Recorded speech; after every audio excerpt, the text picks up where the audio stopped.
ಕಳೆದ 500 ವರ್ಷದಿಂದನೂ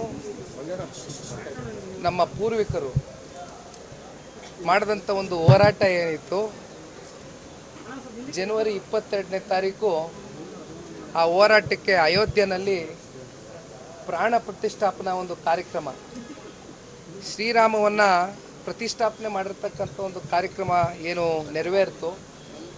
ಬಹುಶಃ ಇದು ಇಡೀ ದೇಶದಲ್ಲಿ ಒಂದು ಹಬ್ಬದ ಒಂದು ವಾತಾವರಣ. ಜೊತೆಯಲ್ಲಿ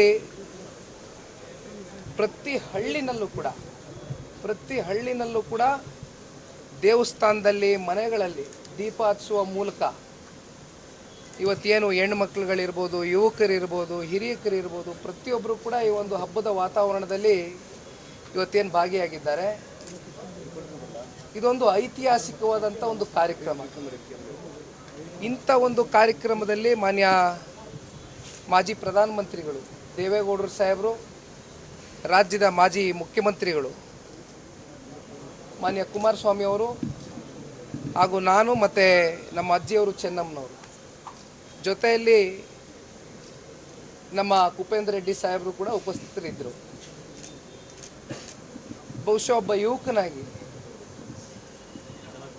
ಈ ದೇಶದ ಗೌರವಾನ್ವಿತ ಪ್ರಧಾನಮಂತ್ರಿಗಳು ಮೋದಿಜಿಯವರು ಮಾತನಾಡಿದಂಥ ಸಂದರ್ಭದಲ್ಲಿ ಅತ್ಯಂತ ಒಂದು ರೀತಿ ರೋಮಾಂಚನ ಉಂಟಾಗಿದ್ದಂತೂ ಸತ್ಯ.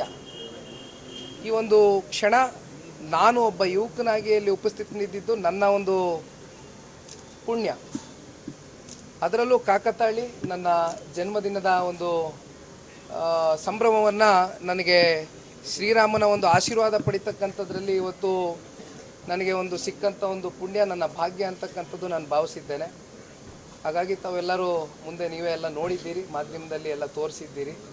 ಭಾಳ ಒಂದು ಖುಷಿಯ ವಿಚಾರ. ಸರ್, ಇದೇ ವಿಚಾರವಾಗಿ ದೇವೇಗೌಡರು ಮೋದಿಯವರ ವ್ರತವನ್ನು ಹಾಡಿ ಹೋಗಿದ್ರು. ಕಾಂಗ್ರೆಸ್ನ ವೀರಪ್ಪ ಮೊಯ್ಲಿಯವರು ಅವರು ಉಪವಾಸ ಮಾಡಿರೋದೇ ಅನುಮಾನ ಅನ್ನುವಂಥ ರೀತಿಯಲ್ಲಿ ಮಾತಾಡಿದ್ದಾರೆ. ಮಾಜಿ ಮುಖ್ಯಮಂತ್ರಿಗಳು ಅಂತ ದೇವೇಗೌಡರೇ ಈ ರೀತಿ ಅವರ ವ್ರತಕ್ಕೆ ಫಿದಾ ಆಗಿದ್ದಾರೆ. ಕಾಂಗ್ರೆಸ್ ನಾಯಕರು ಈ ರೀತಿ ನಮಗೆ ಗಮನಕ್ಕೆ ಬಂದಂತೆ ಗೌರವಾನ್ವಿತ ಪ್ರಧಾನಮಂತ್ರಿಗಳು ಏನು 11 ದಿನಗಳ ಕಾಲ ಉಪವಾಸವನ್ನು ಮಾಡಿ ಆ ಒಂದು ವೇದಿಕೆ ಮೂಲಕ ಉಪವಾಸವನ್ನು ಬ್ರೇಕ್ ಮಾಡಿದಂಥದ್ದಿತ್ತು. ಇದು ಇವತ್ತು ಮಾಡಿರ್ತಕ್ಕಂಥದ್ದಲ್ಲ.